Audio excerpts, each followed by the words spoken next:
The Walking Dead Season 5, Episode 7, Crossed. We saw a lot of, well, emotional problems, but a few great action scenes. Let's look at a clip. Pick one. You need to learn how to defend yourself.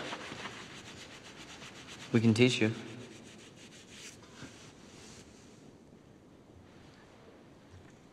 Defend myself? They said they'd go. They were liars and murderers. Just like us. We protected ourselves. They wanted us dead. You're lucky your church has lasted this long.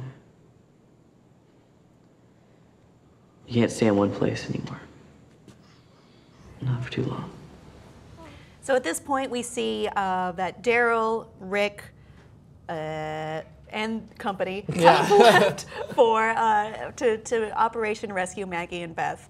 And at this point, we have Carol and Beth, but yeah. Yeah, okay, sorry, you're right. Yeah. Carol and Beth. Maggie is out with Abraham. Abraham is still reeling after the Eugene revelation. And it looks like Michonne, Judith, and Carl may be in a little bit of trouble after the way Gabriel left them. Yeah. Just looking at that scene there, the first part, it was just amazing to me. You have this child in this sort of like apocalyptic world telling a grown man he has to defend himself. And fair enough, he is a priest, but it was just so fascinating to me how he was giving him advice and he was justifying the actions of the group. This young child who you're exposed to this environment, and the priest was like, it looked just definitely not buying into it, kind of just taken back by the whole thing. We see Gabriel trying to scrub away the blood. You know, you're never gonna. I mean, you could physically scrub away the blood, but metaphorically, it's going to weigh on him. I thought that was like, and it's made him crack. Yeah. Like, he is losing his mind in this episode. That looked like, have you ever seen like any of those possession movies when they just start scrubbing their nails? It was creepy, man. That was like, gave me chills. And he was like scrubbing it with these nails. Oh my God, it gave me the shivers, man. I don't know. And then we have Carl, who's become a man basically in this horrible era, trying to teach him, I guess, to survive, to be strong enough. Well, that's what that storyline is about, is how we're dealing with this horrible era that's all around us. And Gabriel has insulated himself and been in denial about what he needs to do and what needs to be done. And maybe he's wrong and maybe he's right, but he can't rely on his sanctuary anymore because it's being ripped down around him. Well, he rips himself out, like kind of like a butterfly coming out of the cocoon, but poorly, because there's a nail in the foot, literally. Yeah. And I guess we're to presume he's okay. I don't know. Yeah. He wanders off. That could be some Christ-like symbolism with a nail through the foot. It also could be the scenarios that he would run into are far too easy if he could just run away, so we need to slow him down a little bit to create drama later. Yeah. That's what I saw that as. And what that scene is with Gabriel is that this is a symbolism that we're toying with throughout the episode, whether it's right, like he said, they said they would go, but as we know in this world, everyone who says they're going to do something definitely don't live up to it. And I was talking to you about this before, I just don't know if it's getting a little bit too predictable, you know what I mean? I just knew towards the end that he had something up his sleeve against... He is so selfish. Yes. He's done it again and again and again. Yeah. I don't know, and even in the scene with, I forget Tyreese's sister's name. Sasha. I just knew that was going to happen. And you're sitting there and you're thinking to yourself, why are you trusting him? Yes, his story was very appealing. Because his name is Bob. Yeah, his name is Bob. That was kind of symbolic as well, because she took a risk on Bob, right? She took a risk to let herself open up to Bob and to fall in love. And then Tyreese is like, you need to let me help you. Sasha, you need to let me help you. And she opens up a little bit, and then once again, she literally just like puts her head in it and she gets smacked. I thought she was going to go right through the window, to be honest, but it was great symbolism, but I thought it was a little predictable. We've seen Tyreese kind of take a more of a, I guess, high road way. I don't know, how is he going to act after he sees Sasha has been like brutalized like that. I hope crazy hammer time. Why did they bring him? Yeah. Why did they bring him with them on the mission where they were going to kill everyone? Yeah. Leave Michonne behind to watch the children and bring the pacifist who doesn't kill people anymore. I think he wanted to watch Sasha, to be honest. That's true. Because he's trying to take care of her now. But let's move over to some of the other action. We also have...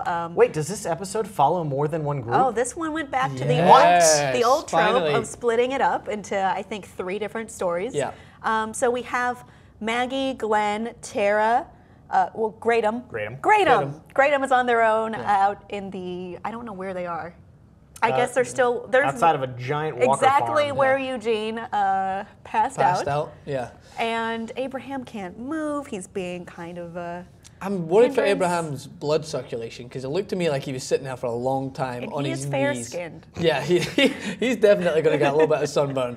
But that scene as a whole, it was great because, I mean, he's definitely like, there's something seriously triggered wrong with him at that. But I like that we're finally seeing a little bit more of Maggie. She's one of my favourite characters. I love how she tries to play the in-between and she's like, I will shoot you. And I did believe her, like she would have shot him. And then that one moment when she asked him, Abraham, did you want me to shoot you? And he turned around and said, I thought I did, but I didn't. And then you see him slowly grasping for the water. That could say that maybe we've got a breakthrough. What do you think? I mean, I think Eugene's going to wake up and they're going to have a talk or maybe another fight I hope to for work it Eugene's out. sake, He's no. really messed up, but he needs to listen to Rosita and Maggie and Tara and pick himself up. Yeah. And then we had Tara has a yo-yo now, and now I demand to see a walker get killed with a yo-yo. Well, we have seen some definitely creative things in this episode. We've seen Daryl use a walker's head. He turned the head into a bowling ball, and then he turned the bowling ball into a weapon. It was great. It might have been cheap, but that was one of the more suspenseful scenes I of was this scared for season him. so far. Yes. And even though That's the closest Daryl's ever been the to show does a in good job of danger. it, though, because Yeah. we pretty much know, like, Daryl's okay. Like, Yeah. he's probably safe as a character. To be fair, though, that would have been a really shitty death to have your fingers bitten off by That- a I walker. thought when he was in the Chomping. mouth, when the hand went in the mouth, and I was like, oh my I was god, like, no! no, yeah. Oh, but wait, in hindsight, if he got his fingers off and then Just- died and turned, that would Yeah. be such a That'd lousy be death awful. for him. Well, he would need a grand death, right? Yes, he- Considering his character. Yes, absolutely. So it was funny how Daryl was telling Rick to stand down. That's what I was going to talk to you about because we talked a little bit about Tyreese and we're thinking he was the only one there who was kind of trying to take this different approach and trying to settle things and be more peaceful. But Daryl was right there with him, and Daryl was like, you know, Rick, first time we have seen him disagree before, but recently in this season and towards the end of the last season, it's kind of you've seen him like disagree with Rick now. He's like, no, I think we should take this approach. And obviously, we know The Walking Dead. Rick's approach is the only right approach when it comes to this. They should have went in. Like now we're going to see a battle commence. But Daryl, his character is fascinating to me. He's changing so much. He's looking to take the less violent approach and trying to work things out rationally. But he's right next to Tyreese, who, I mean, is it going to come back and bite them in the ass? Probably. He grew a Probably. lot spending time with Beth and then Carol. And I think, Rick has just become more and more jaded as the thing goes. Every time something doesn't go well, every time they try to negotiate with the group and it blows up in their face, I mean, he's obviously learned a lesson that the vast majority of Let's people talk haven't. about Rick a little bit. This is the closest to a cop drama this show has ever had. Yes, definitely. And I like that one line. I don't know that when Bob turned around and said, there's no real cops left. That's what he said there, because that's just symbolism to say, like, is Rick, because he never answered. He's like, I could tell you're a cop, and I think Rick himself No, realized, I can tell you used to yeah, be but used to be a cop. cop. That's it, yeah. And I think Rick himself is just like, that's so distant. He's remembering that time when he used to wear the hat. Yes, And he's didn't have a beard. fully It was uniformed different. in the middle of a post-apocalyptic world when there's no need for it. But still, Rick's character for me, I just like, from a neutral, I just want to get other people's perspectives on it because I think his humanity's still there. He lowered the gun, even though Daryl was the one who was being choked, and you'd think Daryl would want him to kill him, but Rick was convinced by Daryl. I don't know. He's toying back and forth between his humanity. I think if he goes back and realizes that Sasha was hurt because of their lack of doing what he wanted to do, I think he'll go back to the way he was and just have no holds barred. Maybe. I don't know if Rick's really even the central character of this episode. Yes. So in the hospital, we had Beth sneaking around. Well, actually, no, she accidentally sabotaged Carol and her survival. And then we see Officer Dawn undermining herself. What is going on with the politics in the hospital? Well, I mean, the doctor brought it up. She obviously didn't do that out of the goodness of her heart. She's got a grander scheme, whether it's to quell a coup that's coming up or make it seem like Beth owes her again, just like this whole society works. Like, you helped me, and now you owe me. Beth doesn't give a shit about owing her. I don't know. Maybe if it's the difference between, during the breakout, somebody putting a bullet in Dawn and not. Yeah. This is a question I wanted to know. Do you think Beth was a little bit over-enthusiastic to take the doctor's advice on what medicine to give her? After that time? After he killed the doctor, you know what I mean? I know it was another doctor that threatened his well-being amongst the group, but he was also a little bit curious in the fact that Beth got given a key.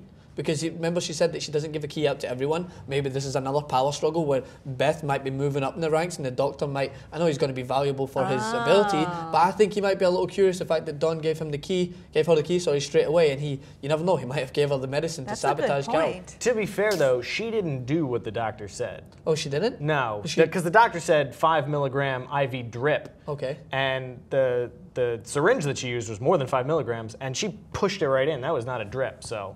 And then she started talking to Carol as if she would wake up right away, which is the opposite of what the doctor said. But well, I mean, we'll see. Maybe that was just a continuity error. Or... I just thought she was a little. She might have been. For me, for looking at it, I wish I noticed that a lot more. I just thought she was like taking the doctor's word for it a little bit more. And this guy is very complicated. I don't know what his. You're right not to trust him. Yeah, I don't think he's think. to trust. Don't trust anyone, basically. But I was a little. I didn't buy into what he was, as if he was trying to help. I don't think so. He seemed to understand what was going on, though. Like, she's not doing this to help you. Yeah. Do you believe the police officers that are captured, that they're trying to overthrow Don? Do you believe that they think that's something that's coming, or do you think that's their way of trying to get Rick and them on their side? I mean, I really like that storyline where the lady cop speaks up and says, hey, your plan's not going to work. Yeah. They don't like us. They want us gone. So that added a whole other level of intrigue and like. Do you think she was working with Officer Lampson, though? No, I don't. He just does it on his own. He cut her off. Yeah. And he was like, I can see what you're doing, but I have my own plans, so shut up right now. Yeah. What is his plan? He's running around with his arms tied up. I mean, I don't know. I thought when he was backing away from the window, he was going to try to like cut his bonds, but he just went for the. I don't think they did a very good job of showing you the next week preview. I always like to see the previews, but it showed you straight away that Sasha was shooting a gun. Like straight away, like at the end of the episode, like there's obviously some sort of war zone going on. They're fighting, and Sasha was right up. I would have liked to have seen maybe them overthrow.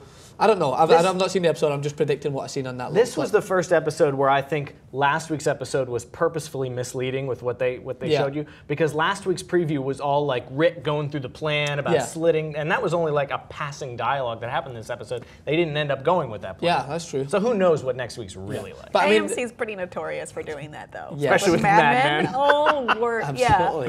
Yeah. But I'm happy with this episode. I mean, last week we were definitely critical, and rightly so. I mean, I read a lot of criticism of that episode, and we weren't alone. There was a lot of people that thought that episode before was far too slow. In this episode, they went back to what we wanted to see by going to. You don't have to separate every different group, but I think they're doing it tactically because we are coming up to the mid-season finale next, which sets up for a big, grand fight, which I can't wait to see. Do you think Carol will be walking by then?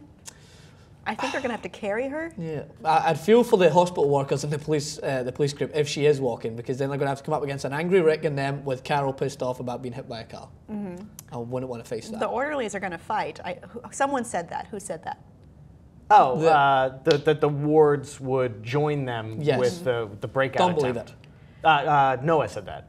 I don't know if I trust Noah anymore, actually, because he seemed to trust Lampson, or did Lampson fool Noah and fool everyone? Yeah. Who is the good guy? Is there one? Yeah, I think that's part of that's the wider question of the series, I guess. That's a great question in the series. I mean, we point it out every episode because it's so fascinating. There is no good or bad in this. Like there's either do what needs to be done or be left like Sasha and try to show some sort of remorse, but you end up flat in your face. And that's why when people will be criticism, I remember I read a review of it was too far, the graphic scene of Rick biting someone in that season finale. I was like, rightly so. I mean, he has to do something to survive, and sometimes it's a little graphic, but to me, it's what makes the show great. This show does a lot of reminding us that negotiating never works. Never negotiate with taking the high road never works. Yes. Being Somebody nice people always gets bad. Yeah. Falling in love will get you killed.